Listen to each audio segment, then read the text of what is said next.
చెన్నైలో cricket stadium చూద్దామని వెళ్ళి మేము పడిన కష్టాలు ఏంటో చూడండి. మేము ఉండే ఏరియా నుంచి చెన్నై ఎగ్మోర్ దాకా వెళ్ళి అక్కడ నుంచి చెన్నై బీచ్ వరకు లోకల్ ట్రైన్స్ లో టికెట్ తీసుకున్నాం. నేనైతే గూగుల్లో చూసా, చెన్నై బీచ్ పక్కనే క్రికెట్ స్టేడియం అయితే ఉంది.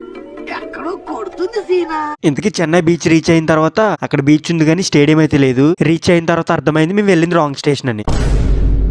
అక్కడ తమిళ వాళ్ళని అడిగితే చప్పక్ రైల్వే స్టేషన్ కి అయితే వెళ్ళాలని చెప్పారు. సరే కదా అని అక్కడ నుంచి చప్పక్ రైల్వే స్టేషన్ కి అయితే టికెట్ అయితే తీసుకున్నాను. ఒక 15 మినిట్స్ ట్రైన్ లో ట్రావెల్ చేసిన తర్వాత మేము ఎక్కడి నుంచి అయితే స్టార్ట్ అయ్యామో మళ్ళీ అదే స్టేషన్ కి వచ్చాము, ఎగ్మోర్ స్టేషన్. అసలు ఏం జరిగిందంటే మధ్యలో ట్రైన్ చేంజ్ అవ్వాలంట. అది మాకు దిగిన తర్వాత తెలిసింది. ఆటోస్ లో వెళ్దామంటే వాళ్ళ ఆస్తులు అడుగుతున్నారు. ఇంకేదో ఒకలా కష్టపడి మేము వెళ్లాల్సిన రైల్వే స్టేషన్ కి ఏ ట్రైన్ లో వెళ్లాలో తెలుసుకుని ట్రైన్ అయితే ఎక్కిస్తాం. మా బ్యాడ్ లక్ ఏంటంటే మేము తీసుకున్న జనరల్ టికెట్ ఎక్కడో మిస్ అయిపోయింది. అదే టైంలో మా ఎదురుగా టీసీ కనిపించారు. మా అమ్మ, నువ్వు కూడా ఎప్పుడైనా చెన్నై వెళ్ళినప్పుడు ఈ వీడియో తప్పకుండా యూజ్ అవుతుంది. సో సబ్స్క్రైబ్ చేసుకుని కింద ఫుల్ వీడియో ఓపెన్ చేసి చూడు క్లారిటీ కోసం.